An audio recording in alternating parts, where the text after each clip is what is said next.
अस्सलाम वालेकुम दोस्तों, ਤੁਸੀਂ ਦੇਖ ਰਹੇ ਹੋ ਆਪਣਾ ਪੰਜਾਬ ਟੀਵੀ ਤੇ ਮੈਂ ਤੁਹਾਡਾ ਮੇਜ਼ਬਾਨ ਅਫਜ਼ਾਲ ਅਹਿਮਦ। ਸਭ ਤੋਂ ਪਹਿਲੇ ਆਪਣੇ ਚੈਨਲ ਨੂੰ ਕਰੋ ਸਬਸਕ੍ਰਾਈਬ ਤੇ ਨਾਲ ਹੀ ਲੱਗੀ ਹੋਈ ਘੰਟੀ ਨੂੰ ਦਬਾਓ ਕਿਉਂਕਿ ਸਾਡੀ ਲੇਟੈਸਟ ਔਰ ਬਿਹਤਰੀਨ ਵੀਡੀਓ ਸਾਡੇ ਦੋਸਤਾਂ ਤੱਕ ਪਹੁੰਚੇ ਸਭ ਤੋਂ ਪਹਿਲੇ। ਲੋ ਜੀ ਦੋਸਤੋ, ਜਿਸ ਤਰ੍ਹਾਂ ਤੁਹਾਨੂੰ ਪਤਾ ਹੈ ਕਿ ਆਪਣਾ ਪੰਜਾਬ ਟੀਵੀ ਵੀਰਾਂ ਵਾਸਤੇ ਰੋਜ਼ ਕੋਸ਼ਿਸ਼ਾਂ ਕਰਦਾ ਹੈ ਕਿ ਅੱਛੇ ਤੋਂ ਅੱਛਾ ਜਾਨਵਰ ਔਰ ਮਕੂਲ ਰੇਟ ਤੇ ਜਾਨਵਰ ਲੈ ਕੇ ਆਈਏ। रोज़ ही तरह अज भी जनाब एक तीजन वैट की वीडियो लैके हाजिर होए।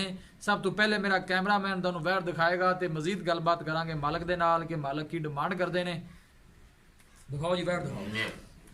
आला नस्ल जात वाले जानवर मिलते हैं जनाब अपना पंजाब टीवी ते। सोहनी तो लम्मी वेल है जनाब इस वैट की। आला क्वालिटी के जानवर मिलते हैं जनाब अपना पंजाब टीवी ते। जर्सी ते फ्रीजन का जनाब क्रॉस है। बाकी जो भी हिसाब किताब है जनाब मेरे कैमरे की नज़र है। 3 ਤੋਂ 4 दिन जनाब वैड सुई है।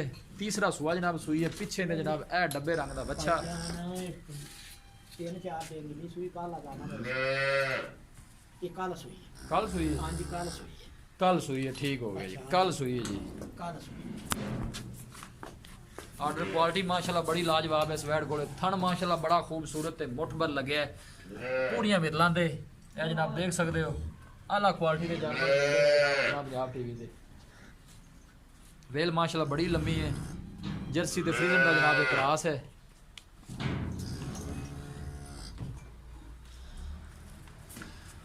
थब्बियां ने चड्डे ने जनाब इस वैड कोले देख सकते हो।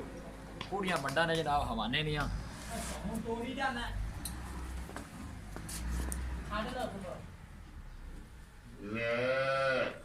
थन माशाल्लाह बड़ा खूबसूरत है, मुठबर लगे है। पूरियां मिरलां ते इंशाल्लाह जानवर दिखाने की पूरी तसल्ली करावांगे। बाकी लैने देने नसीब होंदे ने। वेल माशाल्लाह बड़ी लम्मी है वैड कोले।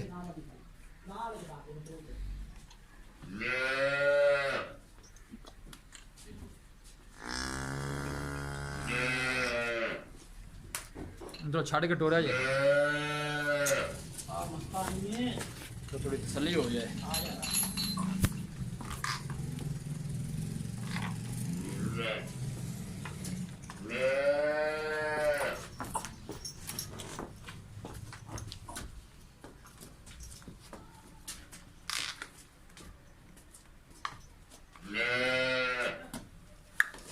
बाहर करो ना थोड़ा।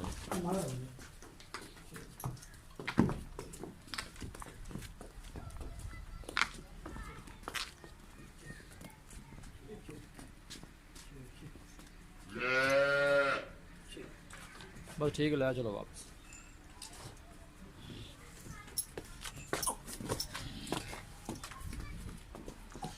लोकेशन वीरां नूं दसदा जावां तहसील दीपालपुर जिला उकाड़ा।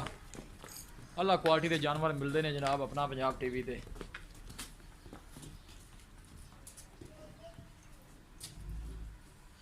आर्डर क्वालिटी माशाल्लाह बड़ी लाजवाब है। पिछे बच्चा जनाब कल सुई है।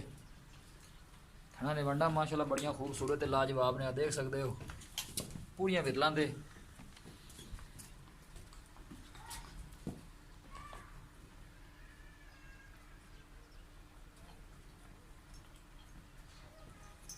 पूरियां बरीकियां ने जनाब इस वैड च। सुआ जनाब ये तीसरा सुई है। पिछे ने बच्चा है डब्बे रंग का।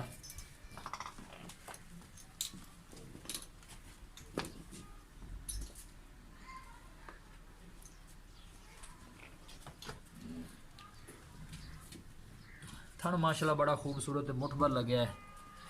बिल्कुल सील ते साऊ है जनाब, आप देख सकते हो।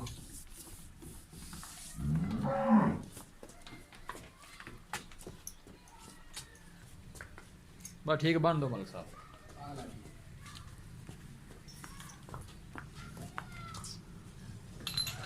लो जी दोस्तों, वैट दी है दिखा ते मजीद गलबात करने मालक दे नाल कि की इनकी डिमांड करते हैं, की इनका हिसाब किताब है।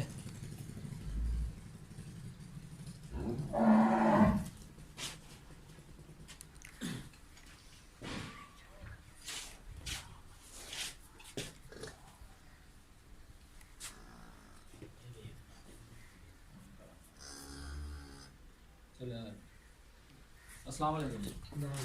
मलिक साहब की हाल है? अल्लाह का शुक्र है। तबीयत सेहत वल है? बिल्कुल खैर। वैट जी आप बहाई है जी। हां जी। जैनमैन ते पक्का है कितवा सुआ सुई है? तीसरा सुआ। पक्की गल है तीसरा सुआ है? तीसरा जी। दिन किन्ने को हो गए सुई? ये जी कल सुई है अगले टाइम। कल सुई अगले टाइम। हां जी। पीछे ने जनाब है बच्चा। बच्चा बच्चा बच्चा ही है ना? हां जी। ठीक हो गया। ਤੇ ਬੋਲਾ ਕਿੰਨਾ ਕੁ ਦਿੱਤਾ ਬੋਲਾ 15.5 ਲੀਟਰ 15.5 ਲੀਟਰ। ਹਾਂਜੀ। तो उस अगली चुआई ते कितना को दिता? अगली चुआई ते चुआया तकरीबन 9 लीटर बच्चे ने पिया। तो उस अगली चुआई उस तो अगली चुआई ते भी 9 लीटर चुआया। 9 लीटर चुआया। हाँ जी। दूसरे बारे च दूध कितना को कर दी रही है? ये दूसरे बारे ते कर दी है 24 लीटर कर दी है बच्चे ने पिया के। बच्चे नु पिया के 24 लीटर। 24 लीटर कर ऐस दी दफा कितना दूध कर 3 टाइम दी चुआई। ऐ तो थोड़ी मेरे ख्याल कमजोर भी है। नहीं वैसे ये दूध सकां दी नहीं बरीक चमड़ी दी है, ये बड़ी जर्सी दा क्रॉस है। अच्छा। ते बाकी ये भी खुराक भी होनी चाहिए 3 टाइम चुआई दी है। खुराक नु चंगी दी जावे ते कितना दूध करेगी? ये तो जी खुराक चंगी होवे तो मकसद 24 लीटर इनू करना चाहिए। दूसरे नंबर के 8 घंटे बाद चुआई होनी चाहिए गां दी। जिन्नी मकसद चुआई होवे 3 टाइम 24 घंटे च उन्ना दूध ज्यादा करता जांदा। अच्छा। प्यार मोहब्बत वाली की डिमांड है? बाकी अगे मुड़ बंदे आदि खुराक ते हुन कोई 20 लीटर चोई जावन आदे हिसाब ते 18 चोई जावन। बाकी खुराक दित्तियां गां दूध रखदी नहीं दी दूध देंदी है। देंदी है। डिमांड करो प्यार मोहब्बत वाली कितनी को वेंदी? अफजाल भाई गां है अपनी पूरे 3 लाख रुपए दी। अच्छा। लेकिन ये आपा 2,90,000 दी गां दे देवां।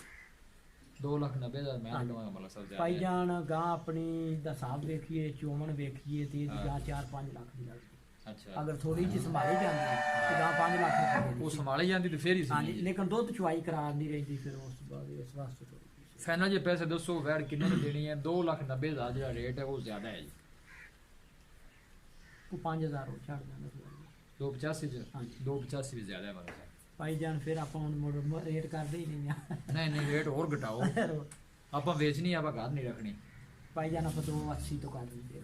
280 हाँ जी। मैं कहूँगा 280 जी को और प्यार मोहब्बत करो। ये सु काट रहे कोई माड़ा मोटा कर लो। भाई जान करन वाली नहीं थी आड़ी गया जी आप गांव बहुत चाहिए। चलो अगर कोई वीर भाई आए ना तो कोई प्यार मोहब्बत और कर लेना है। चलो जी को कराया ठीक है ना जी। कराया था 2,80,000 की फाइनल आखी है ना। किराया बैठा तू छड़ो 2-3 हज़ार छाड़ देवांगे जी। ठीक हो गया मतलब से मेहरबानी। लो जी दोस्तों वैट दी है दिखा ते मालकां डिमांड की है 2,90,000 रुपए और फाइनल कहते हैं कि वैट 280 च दे देंगे। अगर साडा कोई वीर भाई आएगा तो मजीद भी लाड़ प्यार कर लेंगे। किसी भी साडे वीर भाई ने वैट खरीदनी हो साडा राबता नंबर है 0301 45 52 144। इस नंबर से साडी व्हाट्सअप बनी है। असी उम्मीद करने हैं कि साडे दोस्तों को अज की वीडियो बेहद पसंद आएगी। वीडियो पसंद आए लाइक तो शेयर जरूर करो। मिलांगे एक अच्छी और लाजवाब वीडियो के नाल। अपने मेज़बान अफजाल अहमद दो इजाजत।